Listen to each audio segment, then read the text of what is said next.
Hello friends, আজ আমরা এখানে ইন্ডিয়ান কনস্টিটিউশন বা ভারতীয় সংবিধানের যে মৌলিক অধিকার বা ফান্ডামেন্টাল রাইটসগুলো রয়েছে তার থেকে কিছু এমসিকিউ প্রশ্নোত্তর আলোচনা করব। আমরা আগের ভিডিওতে ফান্ডামেন্টাল রাইটসের মোট 30টি প্রশ্নোত্তর আলোচনা করেছি। আজকে আমরা তারপর থেকে শুরু করছি। প্রতিটি প্রশ্ন দেখো বিভিন্ন পরীক্ষায় এসছে, সেই জন্য সবগুলো গুরুত্বপূর্ণ, তাই অবশ্যই ভিডিওটি শেষ পর্যন্ত দেখবে। দেখো question number 31, as a part of the right to freedom, which one of the following does not form part of freedom to assemble peacefully and without arms? অর্থাৎ একসঙ্গে সমবেত হওয়ার জন্য শান্তিপূর্ণভাবে এবং অস্ত্রবিহীন আন্দোলন করা যাবে সেই রকম কোন রাইট টু ফ্রিডম যেটা রয়েছে বা স্বাধীনতার অধিকার রয়েছে সেগুলির মধ্যে এখানে কোনটি ঠিক নয়। ঘেরাও অফিসিয়াল নট পারফর্মিং দেওয়ার ডিউটিস, অর্থাৎ এখানে অফিস ঘেরাও করতে বলছে, যদি নিজেদের কাজ না করে অফিস ঘেরাও করার কথা এখানে বলা হয়েছে। Peacefully assembly, people who assemble should not bear arms, আর state can make a law imposing reasonable restriction on the exercise of this right. দেখো এখানে বি সি ডি একদম ঠিক, কিন্তু অফিসিয়ালি নিজেদের কাজ না করে বা ডিউটিতে জয়নিং না করে তারা যদি কোনো অফিস ঘেরাও করে সেটা কিন্তু ওই যে ফ্রিডম, রাইট টু ফ্রিডমস এই আওতায় আসে না, যেখানে freedom two assemble peacefully and without arms. এখানে কিন্তু সেই কথাটি বলে না যে তোমরা নিজেদের কাজ না করে সেখানে তোমরা কি করবে, আন্দোলন করবে বা অফিস ঘেরাও করবে, এটা কিন্তু রাইট টু ফ্রিডমসে নেই। Question number 32, by which of the following grounds a citizen's freedom of expression may not be subjected to restriction? বলছে কোনটা, বলছে by which of the following grounds, কোন গ্রাউন্ডসের উপর আমরা সিটিজেন ফ্রিডম অফ এক্সপ্রেশন, আমরা যে কথা বলা বা আমাদের মনের ভাব প্রকাশ করার যে ফ্রিডমটা রয়েছে সেটা কিন্তু may not be subjected to restriction, সেখানে আমাদের কোনো বাধা দেওয়া যাবে না। Sovereignty of India, public order, contempt of court, unbecoming criticism. এখানে দেখো আনবিকামিং ক্রিটিসিজমটার যেটা রয়েছে সেটা কিন্তু কি করে না, সাবজেক্টেড নয়, রেস্ট্রিকশনের সাবজেক্টেড নয়। কিসের জন্য? এক্সপ্রেশন, ফ্রিডম অফ এক্সপ্রেশনের সময়।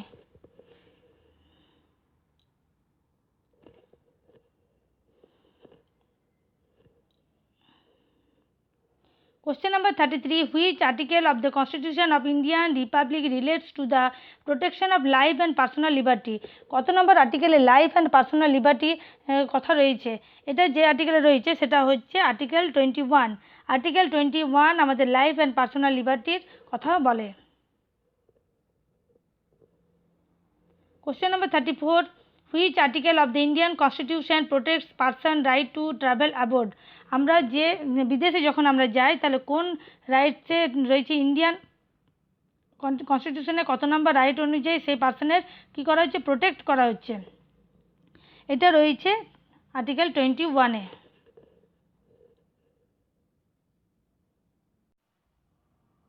Question number 35, which one of the following rights is available under Article 19(1)(d) deal with Article 21? দেখো আর্টিকেল 1D-তে রয়েছে, যেটাকে আমরা আর্টিকেল 21-এর সঙ্গে পড়ি, মানে একই সেম হচ্ছে, সেটা কি? সেটা হচ্ছে রাইট টু প্রাইভেসি, অর্থাৎ প্রত্যেকের একটা নিজস্ব প্রাইভেসি বা ব্যক্তিগত স্বাধীনতা রয়েছে, সেটাকে কি বলা হচ্ছে, সেটা আর্টিকেল 19(1)(d)তেও রয়েছে, আবার আর্টিকেল 21-এও রয়েছে। তাহলে এটা হচ্ছে right two privacy. Question number 36, which one of the following does not fall within the purview of Article 21 of the Constitution? কনস্টিটিউশনের 21 নম্বর ধারাতে কোনটি থাকে না? দেখো medical aid to injured by a doctor, sexual harassment of women at work place, pollution of the quality of water, আর capital punishment. এগুলির মধ্যে দেখো ক্যাপিটাল পানিশমেন্ট যখন একটা বড় স্তরে কাউকে সাজা দেওয়া হয় তখন কিন্তু সেটা আর্টিকেল 21-এর আওতায় পড়ে না। এখানে দেখো বাকিগুলো, এগুলো আর্টিকেল কত নম্বরে রয়েছে পানিশমেন্টের কথাটা, সেটা রয়েছে আর্টিকেল 32-তে রয়েছে। তাহলে এখানে 21-এ কিন্তু বাকিগুলোকে ব্যবহার করছে, 21-এর আর্টিকেল 21-এর আন্ডারে পড়ছে, কিন্তু ক্যাপিটাল পানিশমেন্টটা এখানে নয়। তাহলে কোনগুলো রয়েছে? Medical aid to injured by a doctor, ডাক্তারের দ্বারা কি হচ্ছে যে চিকিৎসা করা হচ্ছে, সেখানে যে চিকিৎসার সময় যদি কোনো ডাক্তার ভুল করে ফেলে, sexual harassment of women at work place, pollution of the quality of water. তাহলে ক্যাপিটাল পানিশমেন্টটা বাদ দিয়ে বাকি তিনটে আর্টিকেল 21-এ রয়েছে। Question number 37. According to Article 25 of the Constitution, right to freedom of religion is not subjected to. দেখো article 25 যেখানে কি রয়েছে, right to freedom of religion, অর্থাৎ যে ধর্মগত যে একটা স্বাধীনতা রয়েছে সেখানে কোনটা এখানে সম্পর্কিত নয়? Public order, health, morality, humanism. তাহলে এখানে কোনটা নয়? সেটা হচ্ছে humanism. Question number 38. Under which article of the Indian Constitution wearing of kripans by Sikh is deemed as a right to freedom of religion? শিখরা যে কৃপান পরে সেটা freedom of right to freedom of রিলিজিয়নের রয়েছে, সেটা আর্টিকেল কত নম্বর আর্টিকেলে রয়েছে? তোমরা দেখেছো যে অন্যান্য সেনাতে যারা কাজ করে শিখরা বাদ দিয়ে বাকি কেউ কিন্তু মাথার মধ্যে এরকম পাগড়ি পরে না বা এক্সট্রা তাদের কোনো টুপি বা ক্যাপ ব্যবহার করা যায় না। শুধুমাত্র যারা শিখ হয় তারাই কৃপান পরে, আর সেখানে তারা ওই অশোক স্তম্ভের সিম্বলটা রাখে। তাহলে এটা একটা রিলিজিয়নের ফ্রিডম দেওয়া হয়েছে। সেটা কত নাম্বার আর্টিকেলে রয়েছে? সেটা রয়েছে article 25-এ। Question number 39. Article 25 of the Indian Constitution refers to. তাহলে আর্টিকেল 25 কি রেফার্স করে? ফ্রিডম অফ রিলিজিয়ন, ধর্মের অধিকারের কথা বলে article 25। Question number 40. Which one of the following is not properly matched? Article 23 কি? Prohibition of traffic in human and forced labour. তাহলে এটা পুরোপুরি ঠিক, এটা আর্টিকেল 23তেই রয়েছে। Article 25 prohibition of employment of children in factories, এটা আর্টিকেল 24-এ রয়েছে, যেখানে ফ্যাক্টরিতে বাচ্চাদের নিয়োগ করা যাবে না। Article 26 freedom to manage religious affairs, এটাও ঠিক আছে। আর article 29 freedom of establishment and administration of educational institution by minorities, এখানে দেখো যেটা ঠিকঠাক ম্যাচ করেনি সেটা হচ্ছে আর্টিকেল 29, এটা আর্টিকেল 30-তে রয়েছে। Question number 41. Which one of the following pairs is not correctly matched? Prohibition of traffic in human being and forced labor, article 23-তে, এটাও ঠিক আছে। Protection of interest of minorities, article 29-এ, এটাও ঠিক আছে। তাহলে এখানে ভুল দিয়েছিল তখন এটা কততে হতো? আর্টিকেল 30-তে হতো। অপশন সিতে হয়েছে right two constitutional remedies, article 32-তে, এটাও ঠিক আছে। Right of minorities to establish and administrate educational institution, article 31, এটা আর্টিকেল কততে রয়েছে? এটা 30-তে রয়েছে, সেখানে এখানে দেওয়া আছে 31, তার মানে এটা কি? ভুল। Question number 42. Which article of the Constitution protect the rights of minorities? মাইনরিটিসরা কী করতে পারবে? To establish and administrate educational institution of their choice, তারা তাদের নিজের ইচ্ছে মতো কী করতে পারবে? বিদ্যালয় বা এডুকেশনাল ইনস্টিটিউশন স্থাপন করতে পারবে। এটা কত নাম্বার আর্টিকেলে রয়েছে? এটা রয়েছে আর্টিকেল 30। যে প্রশ্নটা এতক্ষণ ধরে আমরা বারবার পাচ্ছিলাম, কখনো দিচ্ছিল 29 করে, কখনো দিচ্ছিল 31 করে, আসলে সেটা কি? Article 30। Question number 43. Which of the following rights can be enforced under Article 32 of the Indian Constitution? Article 32-তে কী রয়েছে? এখানে রয়েছে কনস্টিটিউশনাল রাইটস, ফান্ডামেন্টাল রাইটস না স্ট্যাচুটারি রাইটস। এখানে কিন্তু যেটা রয়েছে ফান্ডামেন্টাল রাইটস, এটা কি হচ্ছে?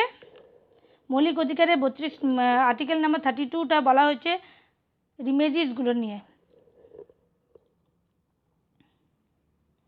Question number 44. Which one of the following statements is not correct? K. Munshi was one of the members of the drafting committee of the Constitution. কে ছিল ড্রাফটিং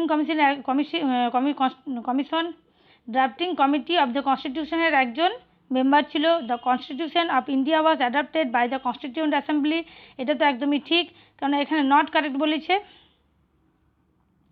প্রথমেটাও ঠিক, কে এম মুন্সি একজন ড্রাফটিং কমিটির কী ছিলেন? সদস্য ছিলেন। The Panchayat Raj was recommended by Balwant Rai Mehta Committee Report 1957,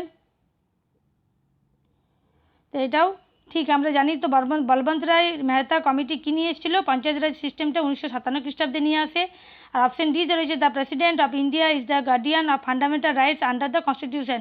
আচ্ছা, তোমরা আমাকে কমেন্ট সেকশন জানাবে এই অপশনটা ভুল আছে, সেই জন্য এখানে রাইট আনসার এটাই হবে ডি। কিন্তু তোমরা আমাকে কমেন্ট সেকশনে এটা জানাবে যে guardian of fundamental rights under the constitution কাকে বলা হয়? কে গার্ডিয়ান হচ্ছে এটার?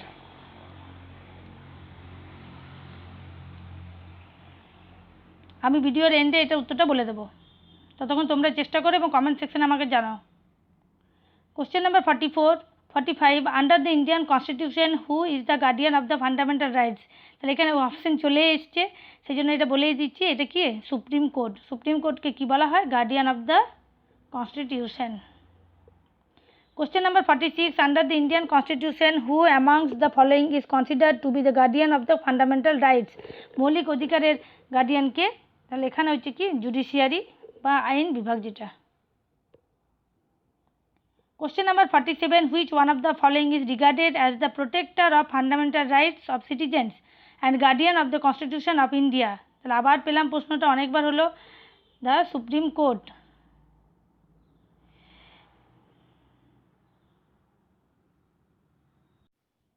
Question number 48 which of the following rights was described by Dr. B.R. Ambedkar as the heart and soul of the Constitution?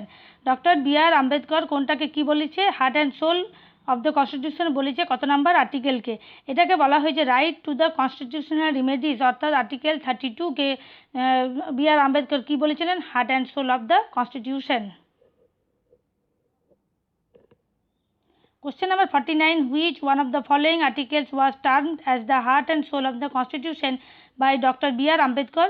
তাহলে আর্টিকেল নাম্বার 32 বা constitutional remedies গুলোকে কি বলেছিলেন?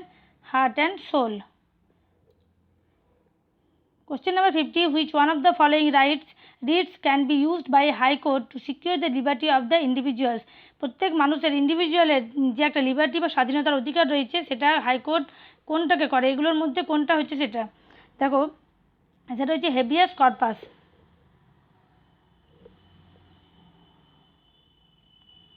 Question number 51 by which of the following case Parliament got the right to amend fundamental rights? Fundamental rights কী করছে? Parliament god মানে fundamental রাইটসগুলো যে অ্যামেন্ডমেন্টের কথা কত নম্বর কেসে আনা হয়েছিল, কত নম্বর কেসের মাধ্যমে? এটা কেশবানন্দ ভারতী কেসে কি বলা হলো যে ফান্ডামেন্টাল রাইটসগুলোকে অ্যামেন্ডমেন্ট করার প্রয়োজন হলে সেটা করা যেতে পারে। তাহলে কেসটা হচ্ছে Kesavananda Bharati case. Question number 52 the Supreme Court of India has propounded the doctrine of basic structure of the Constitution in which of the following cases? কি বলছে? Doctrine of basic structure of the constitution কত number কেসে এটা প্রপাউন্ড করা হয়েছিল? Supreme কোর্টে। এটা দেখো কেশবানন্দ ভারতী ভার্সেস কেরালা স্টেটের এই কেসটাতে এখানে করা হয়েছিল। Question number 53 right to property is a, দেখো রাইট টু প্রপার্টি আগে কিন্তু ফান্ডামেন্টাল রাইটস ছিল, কিন্তু এখন সেটা লিগ্যাল রাইটে পরিণত হয়েছে। Question number 54 by which of the following right to property has been omitted? কত নাম্বার অ্যামেন্ডমেন্টের মাধ্যমে রাইট টু প্রপার্টিকে রাইট টু লিগ্যাল রাইটে নিয়ে আসা হয়েছিল? এটা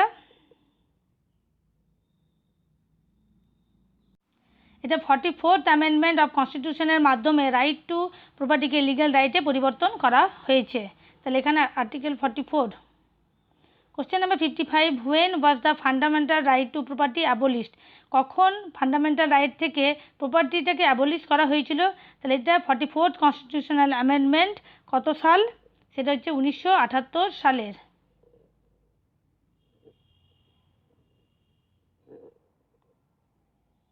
question number 56 by which amendment the right to property was abolished?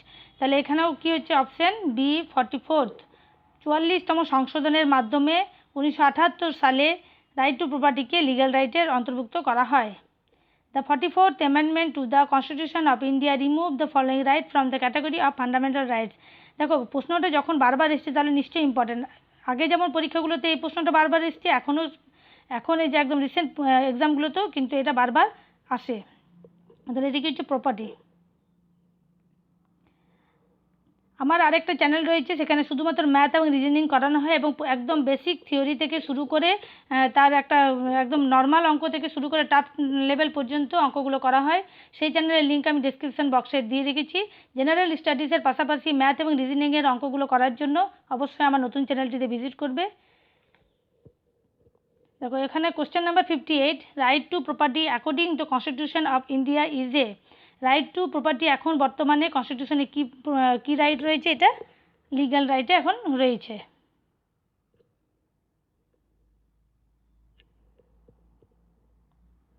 Question number 59. The right to property was deleted from the list of fundamental rights guaranteed to the citizen of India by. তাহলে এটা কত number অ্যামেন্ডমেন্টের মাধ্যমে হয়েছে? 44th।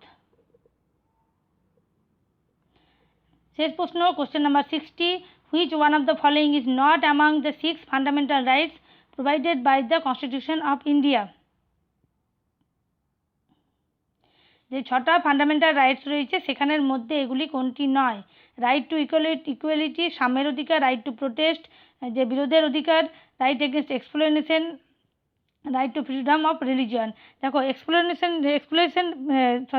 Right to প্রোটেস্টের ইয়েটা কী রয়েছে এখানে, কিন্তু 6 ফান্ডামেন্টাল রাইটসের মধ্যে যেটা নেই সেটা হচ্ছে রাইট এগেনস্ট এক্সপ্লয়টেশন, বা যে কোনো বম্ব ব্লাস্টিং হচ্ছে বা কোনো বৃহত্তর স্তরে কোনো বাস্ট হচ্ছে সেগুলোতে কিন্তু এটা ফান্ডামেন্টাল রাইটসের মধ্যে এই অধিকারটা দেয় না।